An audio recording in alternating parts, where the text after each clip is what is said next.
Hi, welcome to a new episode of Katie Rants. This is going to be another prepping kind of disaster preparedness related video, just because there's a couple of things that I think people need to know. I've been talking a lot more about prepping on my blog lately, Pro Life, Pro Liberty, and I've been getting a lot of great questions from people who are kind of just now thinking about prepping. And there's a big misconception or a big error that a lot of people make when they first start thinking about prepping. And it especially comes from people who maybe aren't quite as into it, like they don't they don't find it interesting as much. I find it interesting to a certain extent, as much as I don't want that disaster to happen where I need these preps. I find, I like learning about all the different ways to be prepared and what to do in different cases. I like that aspect of it. Some people are, they want to be prepared, but they don't really, they don't find this, they don't like the idea of having to, live off the land or any of that kind of stuff, and they're a little nervous about that. And I tend to get this comment from people who are thinking about prepping but aren't necessarily ready to go all in. And it goes something like this. They'll say, I'll talk to them about what I'm doing to prepare or what my plans are. In general, don't give specifics, because you don't want everybody to know what your specific plans are, because that could be a security issue when people start to get desperate. If they know where you're going to be and what supplies you're going to have, they may come looking. So you don't want to be too specific. But I'll talk about the general things I'm doing to prepare. And I'll get it from a lot of people where they'll say, well, I have this friend who has this land out, like kind of out away from town, and I'm just going to go over to their place when things hit the fan or when stuff happens. And I always have to stop and go, okay, hold on. Have you talked to them about this plan yet? Because you've got this idea in your head. You've got this idea that that's where you're going to go. And it's good to have that plan. You should know where you're going to go if you can't stay in your home. If for whatever reason your home becomes unsafe, you should have a second location that you could bug out to if need be. For whatever reason, it could be because there's rioting and looting, or it could just be because you get a gas leak or something. You have to get out. And depending on the circumstances, there may be different places that you can or can't bug out to. But you should know where, like, if I had to leave my house right now, I know I have a couple of different places that I could go, and I could kind of cross them off my list. I have kind of a first priority and a second and third, depending on what the circumstances are. And I know where I could go. And in the cases where it's somebody's home, I've talked to that person, right? I have a primary bug out location if my neighborhood becomes unsafe. And it is somebody else's home, it is somebody else's property, but I've discussed it with them, and we have an agreement on that, what that's going to look like, right? They have agreed that they said, yes, you can come and stay with us if your neighborhood becomes unsafe. So it is fine to form groups, and I recommend, in fact, forming survival groups of like-minded prepping kind of people. If you have several friends who are into prepping, or at least are, maybe you've been talking more about this kind of stuff in your group texts, in your chats, since all this stuff began, all this coronavirus stuff, and maybe you're thinking, wait, what if we have an economic collapse? What if there's a supply chain problem? And what if things become unsafe in my area? It's great to have those conversations with your friends and family about what would you do. And if you have a group of people, whether they're friends or family members or whoever, and you all have that kind of similar mindset, it is a great idea to form kind of a mutual aid group or a mutual survival group, where you have a plan to meet up at a designated location. Maybe one of you has land, maybe one of you's got a cabin out in the woods, whatever the case may be. And you meet at that designated location, and you have a way to kind of let everybody know, like communicate with each other. Maybe you all have ham radios. Maybe you have a way to leave a signal for people if you've already headed off to that location so they know to meet you there. Whatever the case may be. And maybe one of you has a car that's an older car that's EMP proof, that's shielded, or doesn't have the sensitive electronics that could be destroyed by an EMP. And so maybe one of you is the designated pickup person. If there's an EMP strike, it's their job to go around to all your houses and pick y'all up, because you may not otherwise have access to a car, whatever the case may be. So you can have those groups, and that's an amazing thing, because there is strength in numbers. There are better chances with a group than by yourself. But you can't be making those plans when the disaster is happening. So if you've already had those discussions, that's awesome. Keep having those discussions. Make sure you have your plans in place. Make sure you've gone over them. Even do a practice run. If you have a specific plan about how you're all going to meet up, do a practice run. Okay, just to make sure you all understand the plan and that you don't have any major hiccups and that could be made worse if there's a lack of communication. If communications are down because the cell towers are down or whatever. So have that conversation with people, but do not assume that just because your friend has some land, maybe lives on a farm or just has a nice big property, maybe out away from town a little bit, or because your friend has a cabin in the woods that they go hunting, cabin or something like that. Don't assume that you can show up unannounced and uninvited on their property in the midst of social unrest or a major disaster, because that's not fair to them. And they may be a wonderful person, and you may have known them for years and years and years, or they may be family. And you may assume, well, of course they would let me in. Of course they would take me in. And maybe they would. But when you show up in the midst of a disaster, unannounced, uninvited, you are putting them in a very difficult position because they may be prepared. They may have supplies. They may have plans for preparations. Maybe you know that they're a prepper. But they have not necessarily, unless you've had that conversation that you're planning to come to them and that you would like to come to them, they would not have prepared for you. They would not have calculated you and your family and your needs into their preparations. And this is key. If I'm somebody who's got, let's say I have, family of 4. Okay, I don't have any kids. I have a husband, but let's say I had a family of 4, and I've been preparing for been stocking up supplies for my family of 4. I have a resupply plan for food and water. I have everything set up for my family of 4. Then the disaster hits. I bug out to my bug out location, right? Or maybe I'm already at my bug out location. Maybe I've got a place I can shelter in. But the disaster happens and I start kind of activating the preparations. I'm like, okay, well, here's our stockpile of food and here's our water, and let's make sure that we, know what, let's take inventory of what we have and make sure we know how long it'll last us and what our rations need to look like. And then you drive up. You come down my driveway in your truck or in your car and you say, oh, hey, can we come stay with you guys? Things are getting crazy. Well, now I have to make a decision. Because if I let you in, especially if it's you and your family of 4, if me and my family of 4, if we let you in with your family of 4, we've now cut our survival time in half. We've cut our supplies, our resources in half. And I may have had enough supplies to get us until we had a harvest from our garden. Like maybe we start planting right then, that day that things start happening, and it's still going to be a couple of months before we have a good harvest. Maybe I've got 6 months worth of food. Maybe I've got a year's worth of food, but you cut that in half if you show up and say, hey, I brought my family of 4, I want to come stay with you.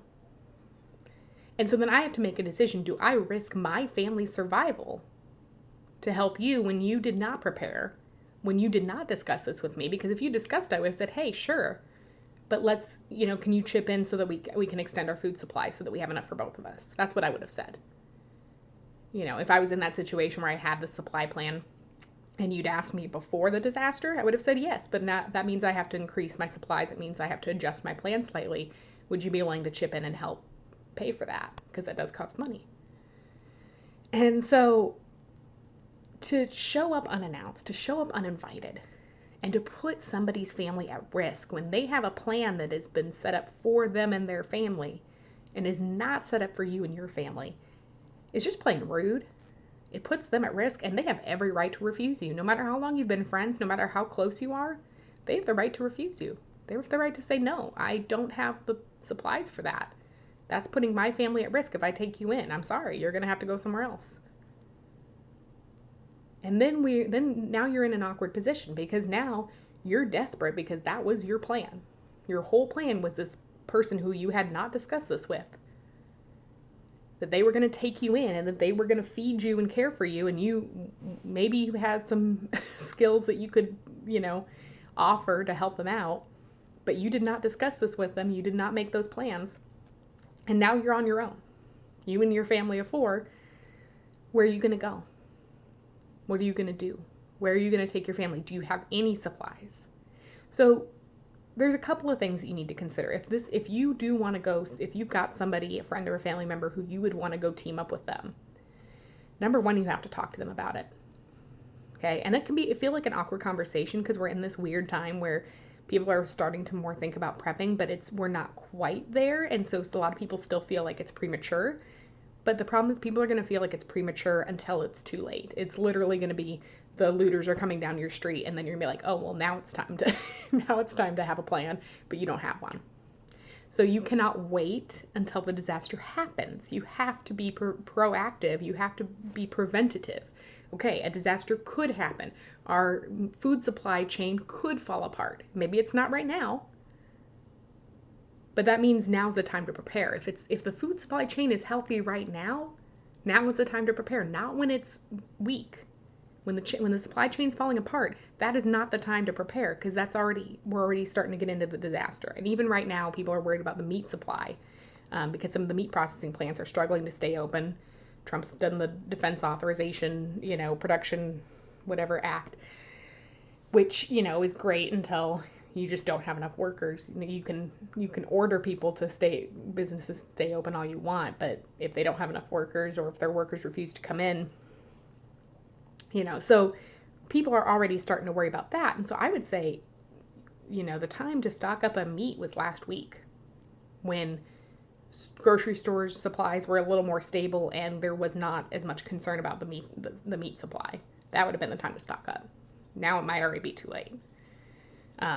Do not go out and buy every pound of meat that you can at the grocery store because that will ruin the food supply chain and that will create a disaster if everybody goes and does that. So don't go out and panic buy. That will create a problem that does not currently exist. But you need to be thinking about, okay, if all of a sudden the grocery store was closed down, where would I get food? Who would I turn to? Where would I go? So you need to have these conversations with your friends and family.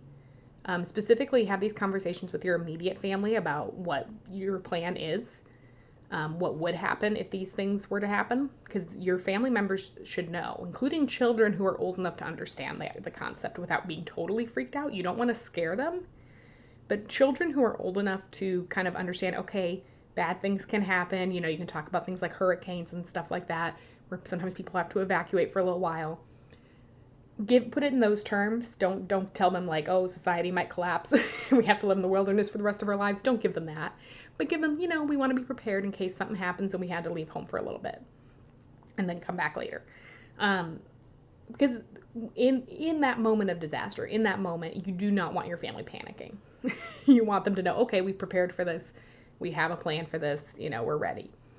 But then if you're going to go to your friend or family member's house, have that conversation with them and start it off with, hey, things are crazy right now. Have you thought about what you would do if, we had an economic collapse or if we had a food supply chain collapse? Do you have any ideas of how you would handle that? And you can put it in the context of, hey, I'm kind of making a plan for my family. Have you thought this through? What are you thinking? And, have that conversation.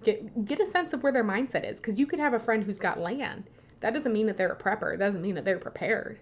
They may not be prepared at all. They may just have the land, which is great. It's a great resource. But if, you show up at their house during the disaster and they don't even have enough food for their family for the next 2 weeks, they definitely can't take you in then. So if you do have that person in mind, make sure that they're actually preparing and help and offer to help them prepare. So then, you have this conversation. Hey, what are you thinking? What is your family doing? My family's doing this, or we're thinking about this. And then say, depending on their answer, depending on their attitude about it, and say, hey, I know you have land. And then don't just say, hey, can we come stay with you? Say, oh, I know you have this land, or you have this other resource that, maybe that they're a prepper. Like, I know you have some supplies.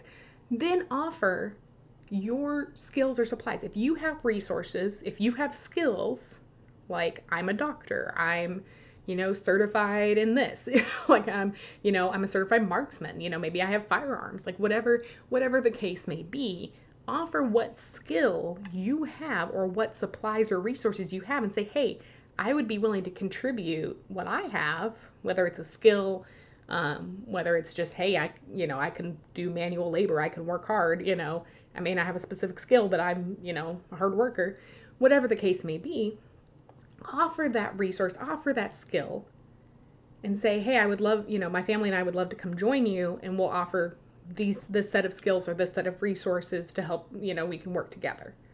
So never just ask somebody if you can come stay with them, okay? Because that's just rude. And they need to be considering their family's survival, their family's safety. So always offer what you can do, what you can contribute to the group's survival. Every member of a survival group has to contribute. There is no free ride in a post-collapse society. There is no sitting back and letting other people do the work. You have to be willing to put in the work, offer your skills, offer your supplies, and contribute to the group.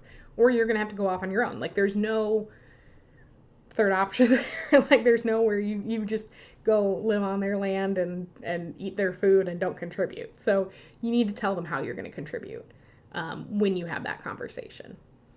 And then you can get into that conversation. And if they're like, I'm not worried about that kind of stuff, whatever, everything's fine, maybe they're not the person to go to. You may want to go somewhere else. So just be thinking about that, right? Like, don't just assume that they're going to be ready or that they're going to be in the right survival mindset just because they have land or they have some particular resource. So have those conversations, figure out their mindset.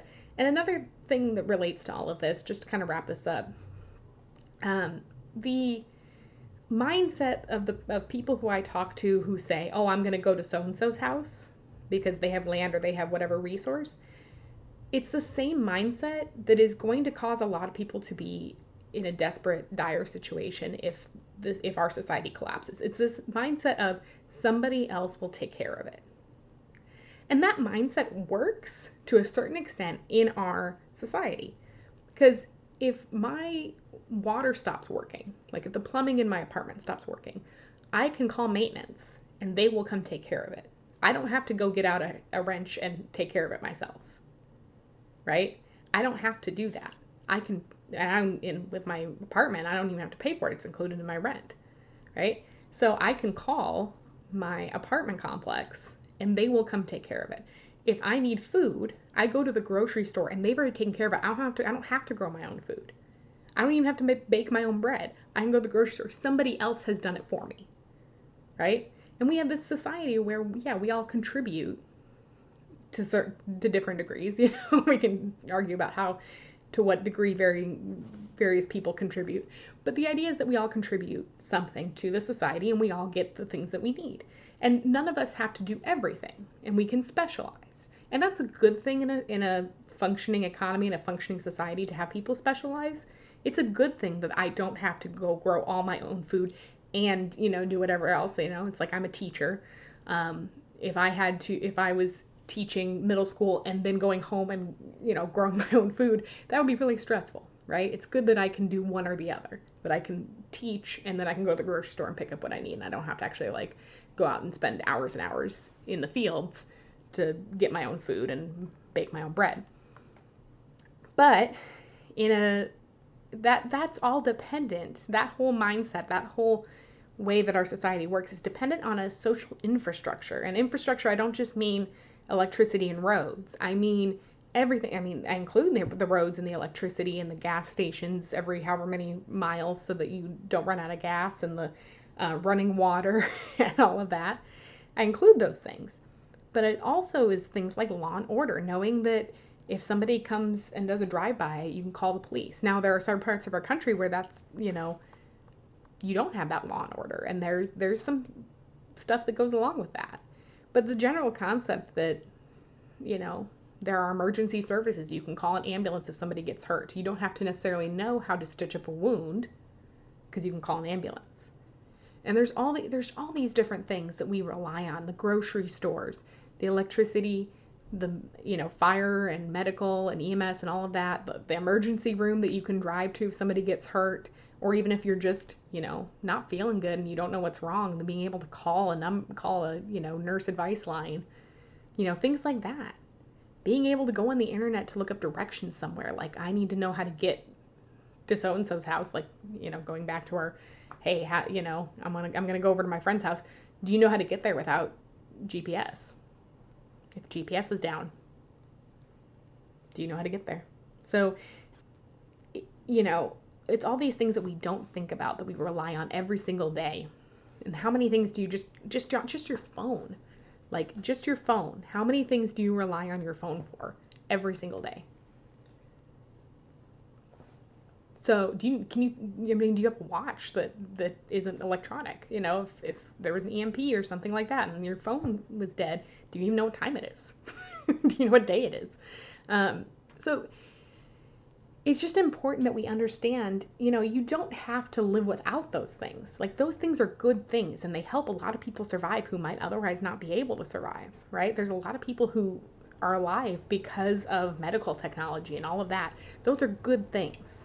Those are not bad things. It's not bad that we have those things.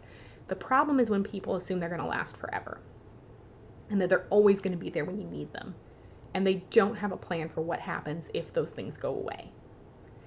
And the people who say, I'm going to go to my friend's house, and they haven't talked to their friend, they haven't made a plan with their friend, but they've decided that's where they're going to go. It's the same mindset that says, well, I'm just going to go to the grocery store if I need food. I'm just going to go to the gas station if my car's out of gas. Right? You have to get out of that mindset that somebody else is going to take care of everything. You have to get out of the mindset that it's somebody else's problem, that you worry about your little situation and somebody else can take care of everything else, right? And that all the things you need are always going to be there for you. You have to get out of that mindset, and you have to be in the mindset of, there may come a time where I am the sole provider of my family's food, shelter, and security. It may be down to me. I might not be able to go to the grocery store. There might not be anything in the grocery store, right? It may not be safe to stay in my neighborhood. It could come down to you alone, being responsible for all of your needs and all of your family's needs. Do you have a plan that does not rely on somebody else, unless you've actually made that plan with them and that you're contributing to that plan? If you're relying on somebody else for your safety and your survival, you could find yourself stranded with nothing, and you could find yourself among those desperate looters and rioters who have nowhere else to go. So thank you for watching this. I know it's a little scary, but we have to think about these things. So I really hope that you guys think these things through. Do your research. There's a lot of great blogs out there about prepping. There's a lot of great information out there. Everybody should have a bug out bag. Everybody should have 2 weeks of food and water in their home. Don't panic buy. Okay? Buy a little bit of a lot of different things. Don't buy like a whole lot of one thing. Don't buy 20 things of toilet paper. Don't buy, all the pasta in the shelf. Buy a little bit of pasta, a couple of cans of food, a little bit here and there. Don't overwhelm the stores. Okay? And if you can, wait a little bit till maybe things get better, and then you can prepare for the next disaster. Don't think that just because things start to get better that means you're out of the woods and that you don't have to think about this. Really, we should be doing this prepping when there is no disaster, but nobody wants to hear about this unless there's a disaster looming. So just really be thinking about that and be very responsible about how you do your preparing if you're just starting now. Do not overwhelm the stores. Okay, don't clear off the shelves. Be responsible. Be respectful of your neighbors. Thank you guys. Make sure that you hit subscribe if you haven't already, and follow my blog at prolifeproliberty.tumblr.com if you haven't already. And I really want to thank, there's a few people recently who have donated to my coffee page, and that's ko-fi coffee. And so it's a way to kind of contribute to blogs and content creators and people like that you like, especially those who don't charge for anything that they do, because I don't charge for anything that I do. I don't have any like special subscriber, Patreon bonuses or anything like that. I just do this. So I don't make any money off of this whatsoever, except for, okay, now people donate through my coffee, and so that's like the only way I make money off of any of my blog or anything I do. So it's really cool when people donate. I got some very generous donations recently, which I was very excited about. So I just want to make sure people knew about that. Obviously, I don't charge for anything. Nobody has to donate. I provide the stuff, whether people donate or not. But it's really cool when people show their support, and I like it. So just letting y'all know. I'll put the link in the description. And thank you guys for watching.